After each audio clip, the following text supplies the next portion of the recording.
ముందుగా యావత్ తెలంగాణ ప్రజలందరికీ శ్రీ సర్దార్ సర్వాయి పాపన్న గౌడ్ గారి 375వ జయంతి శుభాకాంక్షలు. ఇవాళ నీ బర్త్డేనో నా బర్త్డేనో అయితే జయంతి వేడుకలు జరుపుకోము, ఇట్లా వాట్సాప్లలో శుభాకాంక్షలు అని తెలియజేయం.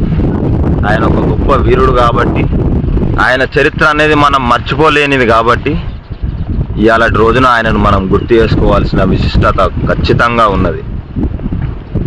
పాపన్న గారు ఉన్న సమయంలో భూపెత్తందారులది, జమీందారులది, ఈ మొఘల్ రాజులది పెత్తనం నడుస్తున్నప్పుడే వాళ్ళని ఎదిరించి గోల్కొండ కిలను శాసించిన గొప్ప వీరుడు శ్రీ సర్దార్ సర్వాయి పాపన్న గౌడ్.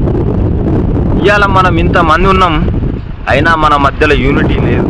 మన మధ్యలో కనుక యూనిటీ వస్తే ఇవాళ రోజున శాసనసభలో మనకంటూ చాలా సీట్లు వెయిట్ చేస్తుంటాయి మన కోసం. ప్రతి ఒక్క గౌడన్న మేల్కొని సర్వాయి పాపన్న గౌడ్ గారి రక్తాన్ని వారసత్వంగా చేసుకొని పుట్టిన మనం దేనిలో తీసిపోమని అత్యున్నత స్థాయికి ఎదగాలని మనస్ఫూర్తిగా కోరుకుంటాం. మరొక విషయం ఏమిటంటే, శ్రీ సర్దార్ సర్వాయి పాపన్న గౌడ్ గారు చేసిన త్యాగాన్ని మర్చిపోకుండా ఆయనంతా కాకపోయినా కానీ మనం ఇప్పుడున్న సిచ్యువేషన్లో మనకంటూ ఒక అధికారం వచ్చేంత వరకు పోరాడాలని మనస్ఫూర్తిగా కోరుకుంటున్నాను.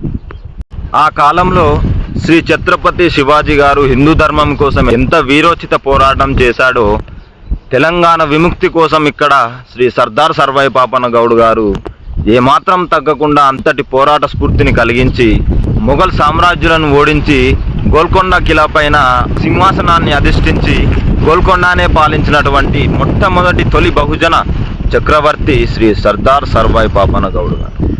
ఆయన పేరు వింటేనే మనసు పులకరిస్తుంది, ఆయన చరిత్ర వింటేనే మన రక్తం ఉడుకుతుంది. అట్లాంటి గొప్ప వీరుని రక్తాన్ని వారసత్వంగా చేసుకొని పుట్టినందుకు నేను చాలా గర్విస్తున్నాను.